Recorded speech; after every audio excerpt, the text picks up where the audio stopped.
Bom dia a todos. Hoje estamos aqui para ter uma conversa que, para mim, eu acho que vai ser muito profunda e que eu gostaria de fazer as perguntas que a maior parte das pessoas têm vontade de fazer e ou não têm coragem ou não sabem a quem fazer. Então, o tema que eu escolhi hoje para nós falarmos é a morte. O que é que te parece? Parece-me bem, eu gosto muito de falar sobre a morte. Foi das primeiras grandes palestras que eu fiz assim em público e foi das coisas que eu estudei mais a fundo. Portanto, o meu pai morreu... Não, primeiro morreu o meu avô quando eu tinha 12 anos, 12 para 13. E isso foi verdadeiramente difícil porque eu adorava o meu avô. Dizem que ele tinha mau feitio, mas comigo não. Então a relação que tínhamos era muito boa, muito profunda. E depois o meu pai morre passado uns 5 anos, portanto eu ia fazer 18 anos quando o meu pai morreu. E ninguém nos ensina nada, quer dizer, nós, enfim, vimos de uma família católica e, portanto, fizemos esse ritual, digamos assim, mas há muito mais para além do religioso neste assunto.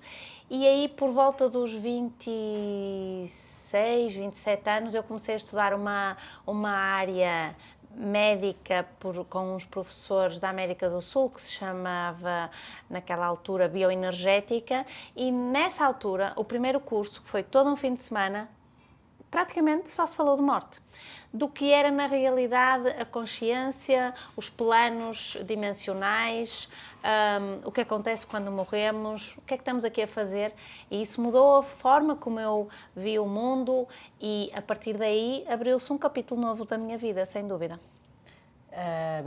Algo que tu disseste agora ficou aqui presente, que é, nós não somos educados para a morte. Não, nós não somos educados para a morte e não somos educados para a vida. Ou seja, a sociedade, aquilo que nos impõe hoje em dia é que nós façamos tudo aquilo que está dito para fazermos. Nascemos, os pais levam-nos à escola, ao infantário, depois à escola, temos amigos, vamos a festas de amigos, crescemos, arranjamos alguém sem a mínima preparação para o que é isto de viver com alguém ou partilhar a vida com alguém. A maioria de nós, 90 e tal %, tem filhos porque é assim, porque nunca pensou o que é isso de ter filhos. E depois morremos. E é isto. Portanto, na realidade, ninguém nos ensina o que é a vida, o que é que viemos aqui a fazer, porque é que são exatamente estes pais neste contexto, porque é que uma criança ou um bebê já gosta mais de umas coisas que outras, se ainda supostamente não experimentou. O que é isto? Porque é que não vimos a gostar de tudo em todos os momentos? Então isto é a vida. E depois a morte, é que ninguém nos ensina nada sobre a morte, o que é o processo da morte, o que é a consciência. Ninguém nos ensina que a consciência não morre verdadeiramente. E quando eu comecei a estudar isto na altura, pronto, primeiro acharam que eu estava pílulas, o que é normal. Depois, efetivamente, eu decidi que ia estudar a fundo isto, falar publicamente sobre isto. Como eu digo, foi assim a grande primeira palestra que eu fiz, há uns 15 anos atrás, porque primeiro precisava para mim e precisava para os outros, para as pessoas terem mais consciência que não tem problema. A morte não tem problema. Lembro-me desta coisa de não ter problema. Lembro-me quando comecei a ter mais consciência disto, os meus filhos ainda eram pequenos, e lembro-me perfeitamente de uma cena em que estávamos à mesa e eu explicava-lhes que temos uma consciência, que essa consciência não morre. Portanto, se eu morresse, não tinha problema. E eles começaram a chorar, claro, não é? Porque, mãe, mas tu vais morrer, mãe. Eu sei, claro que eu vou morrer, mas tu vais morrer. Vou morrer. Então eu fui fazendo aquela lavagem cerebral para, se eu morrer ou quando alguém da família morrer, que isso é o processo, que está tudo bem, que nunca morremos, que nos vamos encontrar noutro plano. E lembro-me deles, a certa altura, dizer assim, mas ao menos podemos chorar no teu funeral. Portanto, sim, podem chorar no meu funeral. Nessa ótica, se tivesses que dar um conselho aos pais sobre como educar os filhos para a morte, sim. Claro que primeiro os pais é que têm que ser educados, era não é? isso que eu ia dizer. Certo. A primeira coisa é os pais lerem sobre o assunto para se informarem, para os seus próprios traumas, as suas próprias terem crenças. paz em relação a porque isso, temos não é? que ter paz em relação a este assunto. Depois compreenderem que não há, ou seja, quem não quiser ter muito para estudar, é assim, não há grande mistério nesta coisa, é assim. Isto é tudo uma novela e só estamos a ter um episódio de uma novela. Já tivemos outros episódios da novela e, se quisermos, vamos continuar a ter outros episódios com outras personagens da novela. Primeira coisa. Isto que se chama vida e morte são 2 pontos de uma grande novela maior. Segundo, que nós verdadeiramente temos um pijama que vestimos aqui. Eu aqui sou a Ana, aqui sou médica, aqui nasci de um António e de uma Margarida, mas isto tudo vai ficar aqui. E isto que se chama a consciência, que é a essência que as tradições mais religiosas chamam o self, por exemplo, na realidade o nome técnico é consciência. A consciência é o chip, literalmente como um chip, e o chip vai passando de vida para vida e isso não morre. Portanto, a consciência não morre. Aquilo que verdadeiramente nós somos, com as memórias de tudo o que está para trás, com a memória desta que está aqui, não morre. E depois a seguir dizem-me assim, que eu já sei que é que estão aí a pensar.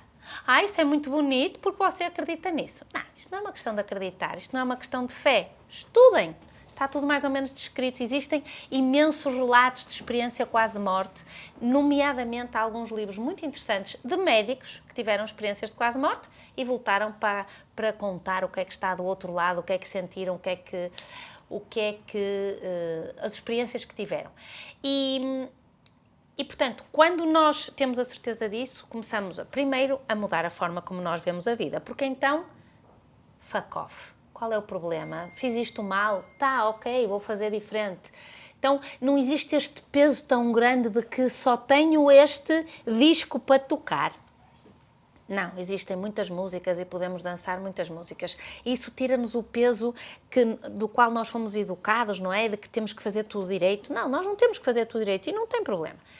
E depois passamos a viver a vida de uma forma muito mais intensa, porque não temos medo da morte, não temos medo de morrer. Eu não tenho medo de morrer, não tenho medo da morte. Isso não significa, que também é outra pergunta a seguir maldosa que fazem, que é, claro que nós vamos chorar quando morrer alguém. Claro que vamos chorar e temos que chorar e temos que expressar as nossas emoções. E não é tomar medicamentos para não chorar quando morre alguém. É chorar, é escrever cartas a estas pessoas, é fazer homenagens. Mas também porque é que não fazemos homenagens às pessoas quando elas estão vivas? Porque é que não havemos... Eu, por exemplo, tenho uma carta de intenções de como é que eu quero o meu funeral. E é assim, não se ponham com choraminguices, eu quero que ponham música brasileira...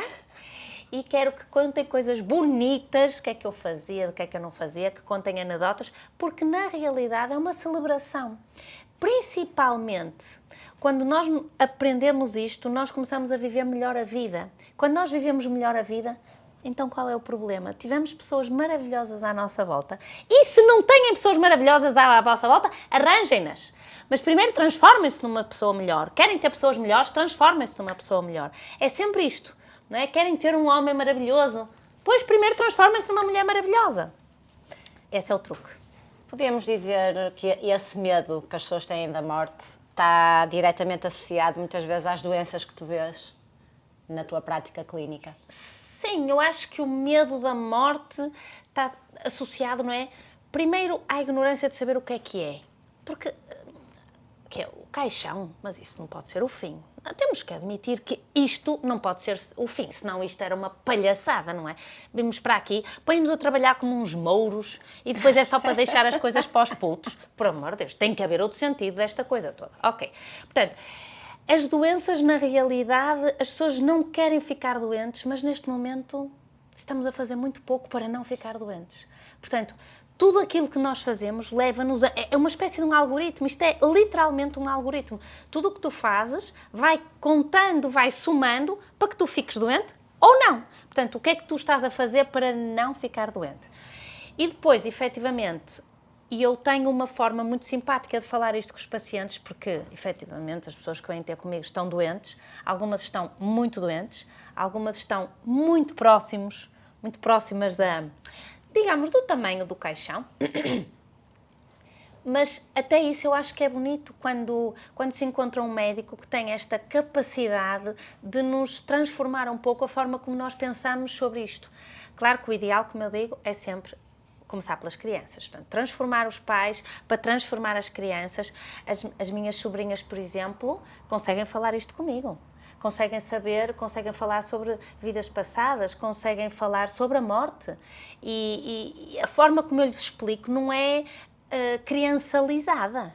É preciso, obviamente, adaptar, é como falar de sexo, é como falar de morte, quase igual. Porquê? Porque nós temos que adaptar à idade da criança o que é que nós queremos explicar. Mas devemos explicar a verdade e não é aquela coisa da sementinha, assim como o caixão não é estarmos ali num sítio e depois vamos para outro sítio. Não. Explicar que é uma dimensão, como se fosse uma nuvem, e depois há outra nuvem. Então, como é que relacionas isso, por exemplo, com a palavra fé? Porque ao mesmo tempo as pessoas dizem que é uma questão de fé, isso. mas ao mesmo tempo eu estou a escutar e escuto. Exato. Isto é uma coisa óbvia, quase física quântica. E não, então, isto é física quântica. Onde é que separamos isto? O problema é como o pessoal não estuda, só vê porcarias de séries nas televisões e coisas que não interessam nada. Pessoal dentro de uma casa durante 2 meses sem poder sair, sei lá, nem sei como é que isso se chama. Qual é o interesse disso, em vez de estudarem coisas profundas? Ninguém nos ensina a estudar coisas profundas, ninguém nos ensina a questionar as nossas próprias crenças.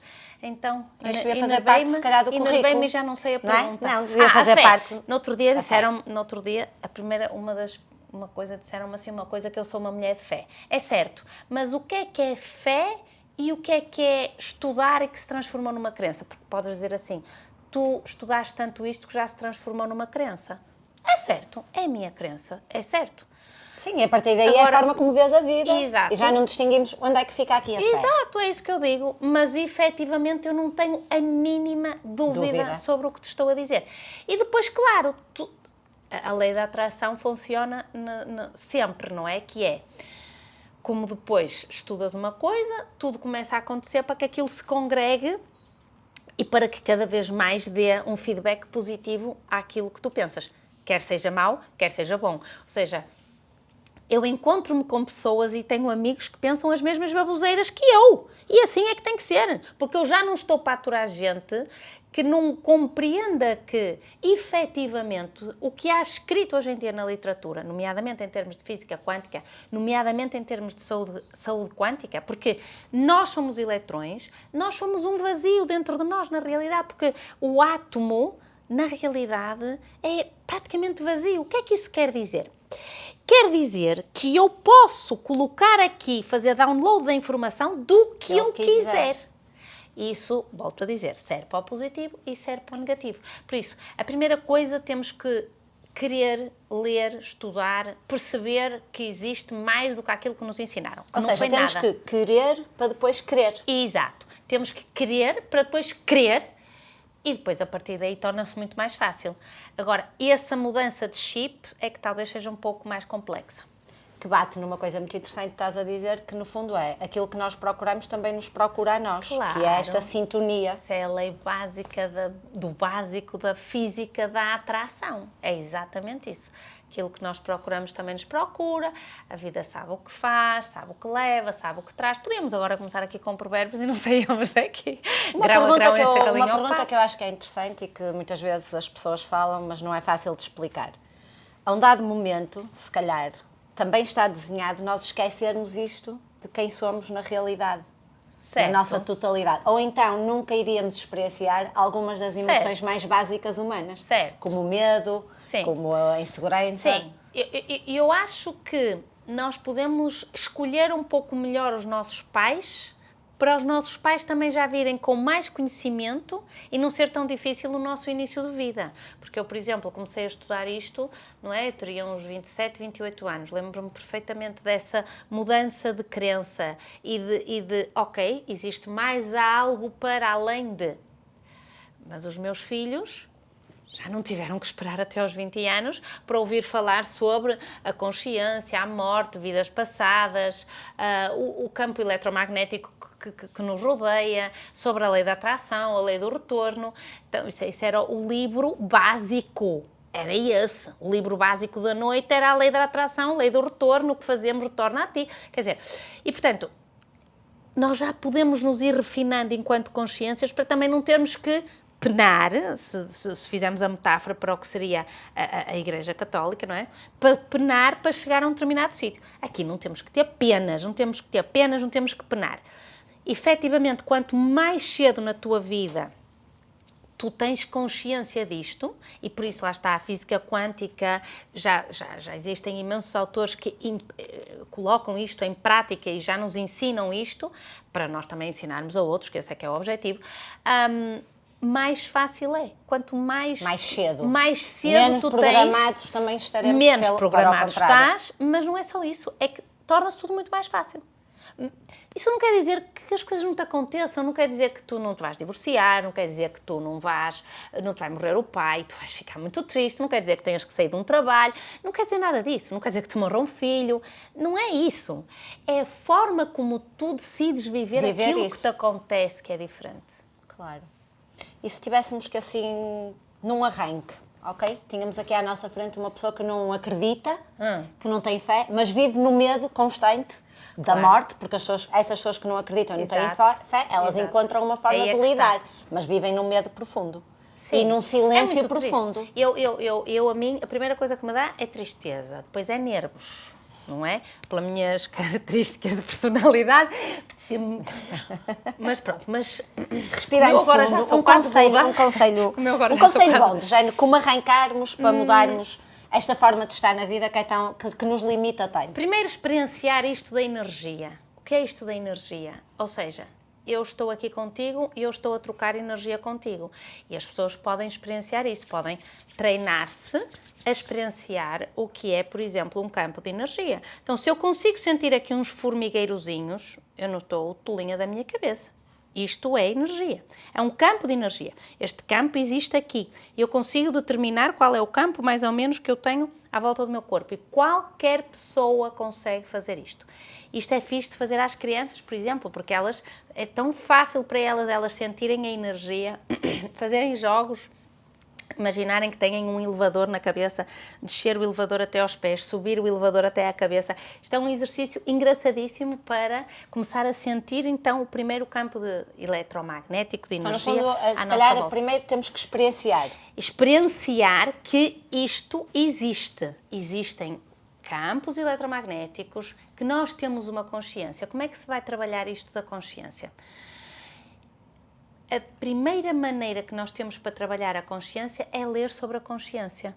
E isso, há imensos livros que podemos depois colocar para aí, não sei aonde, sobre eu acho que é importante colocar, se calhar, uma coisa mais simples, numa linguagem menos elaborada, para que a pessoa consiga incorporar no dia a dia. Sim. O que é a consciência? Estudar sobre a consciência e depois estudar sobre a morte. Como eu digo, essa primeira grande palestra que eu fiz sobre a morte, eu fiz toda uma leitura, como se chama, um estudo histórico de como é que as diferentes religiões veem a morte, como é que a ciência vê a morte, o que é isto do processo propriamente dito do desligou a máquina, e depois o que é que a física quântica já explica sobre a morte, o que é que a conscienciologia explica sobre a morte. Então aí vamos refinando e depois cada um escolhe o que é que quer pensar. Ou seja, são só diferentes portas que nós temos em direção ao mesmo, não é? Sim, Há pessoas para quem faz mais sentido ir através da ciência, para outras fará mais sentido ir através de uma religião. Na realidade, as religiões todas dizem mais ou menos uma coisa parecida. O problema foi o que se fez com esta informação. Porque se fores ler o texto original, escrito há 2000 anos, ou no budismo, escrito há 5000 anos, eles fazem referências que são as referências que nós hoje dizemos que possam ser as verdadeiras, digamos assim. Quando se fala que esperou 3 dias para ressuscitar, como se fosse para um sítio e voltasse, na realidade é isso que acontece. Só que depois, a forma como aquilo se traduz para o inglês e para outras línguas não é essencialmente o verdadeiro. E isso podem ler nos livros, por exemplo, do Garnier Mallet, que é um físico que explica muito bem a Bíblia, só que como ele sabia a língua original, não é? Ele tinha estudado latim, estudou hebraico, então a tradução que ele fez foi uma tradução muito mais verdadeira, vamos dizer assim. Portanto, aquilo que eu estou a dizer é que, de alguma forma, houve uma manipulação das palavras para nos fazerem acreditar naquilo que nos quiseram fazer acreditar. Então, se nós pudéssemos, se eu tivesse hoje uma varinha de condão e pudesses mudar alguma coisa na sociedade para que as pessoas vivessem com menos medo, isto poderia ser, por exemplo, uma disciplina a introduzir nas escolas? Eu acho que sim. Ou seja, viver com menos medo, sem dúvida, que é ler sobre a morte, porque quando nós deixamos de ter medo da morte, passamos a viver muito melhor. Isso eu não tenho dúvidas nenhumas. E, portanto, se uma criança não tem medo que o pai morra, porque ela sabe que vai sempre haver alguém que vai tratar dela, até ela ter idade para tratar dela sozinha.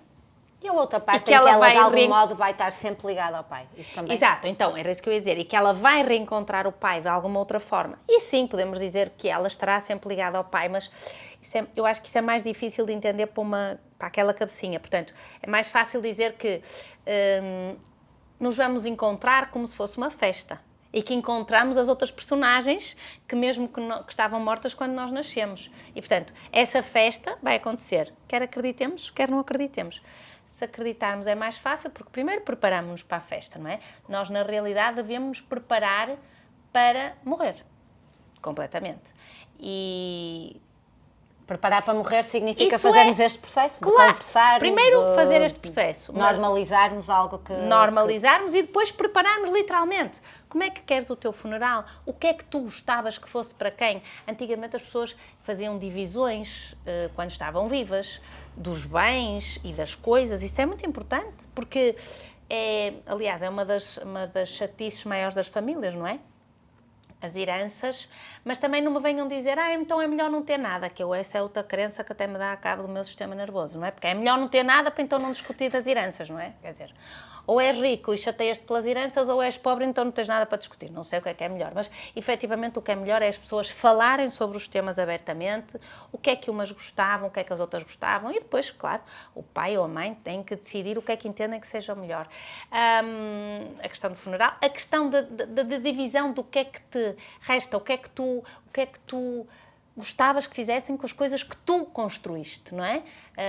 Todos nós deveríamos ter uma fundação, porque aí não é uma pessoa da tua família que vai ter emocionalmente ligação contigo, não, alguém que vai tratar das tuas coisas, tu queres isto, queres este dinheiro dado a isto, queres com o teu dinheiro, porque é que nós não usamos uma parte da nossa herança para ajudar os outros? Porquê é que tem que ser só as pessoas da nossa família? As pessoas da nossa família já nos usaram enquanto nós estivemos vivos, já desfrutaram muito de nós. Então, só que, lá está, falta um grande salto na humanidade como um todo para nós conseguirmos fazer isto. Um livro para crianças sobre a morte. Aquele que eu estou a escrever, que exatamente o livro das crianças que há de ser terminado, fala exatamente disto. Fala dos campos magnéticos, fala da morte, fala de onde é que vimos, que nós, o que mais custa, enquanto seres humanos, não é morrer, é nascer. Porque quando nós nascemos, nós saímos da outra dimensão, onde é o nosso rio de vida, digamos assim. A outra dimensão é onde nós estamos a maior parte do tempo. A nossa consciência está na outra dimensão. Quando nós vimos ao planeta Terra, quando nós nascemos literalmente no canal de parto, a consciência entra dentro daquilo que se chama o bebê que está a nascer. E, portanto, explicar isto às crianças é muito fixe, porque elas percebem, então, por exemplo, que um irmão que nasce já pertence à sua família, da outra família.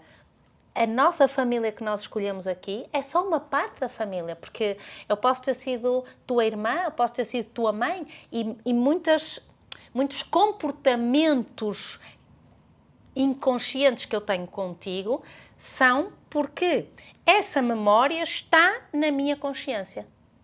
E E muitas vezes esse comportamento é o que sai e não o comportamento de agora eu saber que tu és minha amiga nesta vida. Então, isso explica tanta coisa. Porque explica muita coisa que nós não entendemos. Exato, e explica muita coisa. Porque explica porque é que uma criança com 6 meses não gosta de pão. Explica porque é que uma criança não quer vestir, uma saia, nunca vestir saias, só quer vestir calças.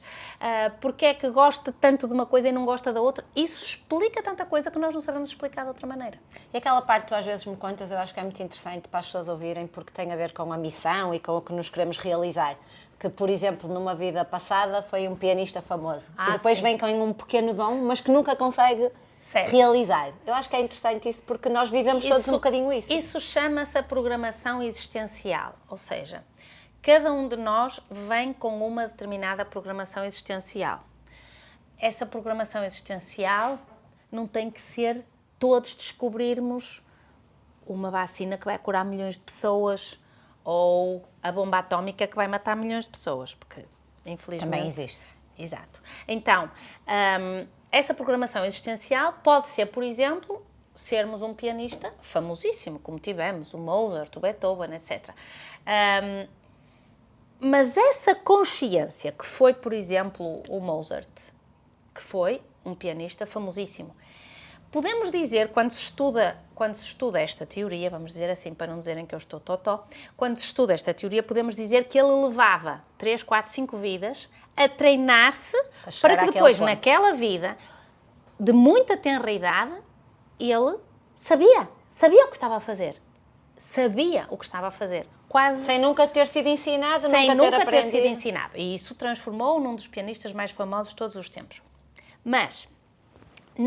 E, portanto, foi essa programação existencial. A programação existencial foi ser, na realidade não foi ser um pianista famoso, foi deixar música para a humanidade que nos produz determinadas emoções e sensações. Ok.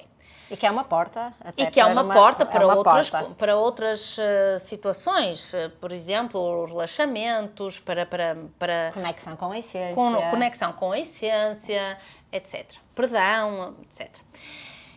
Mas essa mesma consciência que foi o Mozart, se nasceu outra vez e tinha um piano em casa, ele pode ter tentado ser um pianista e ter sido um falhado.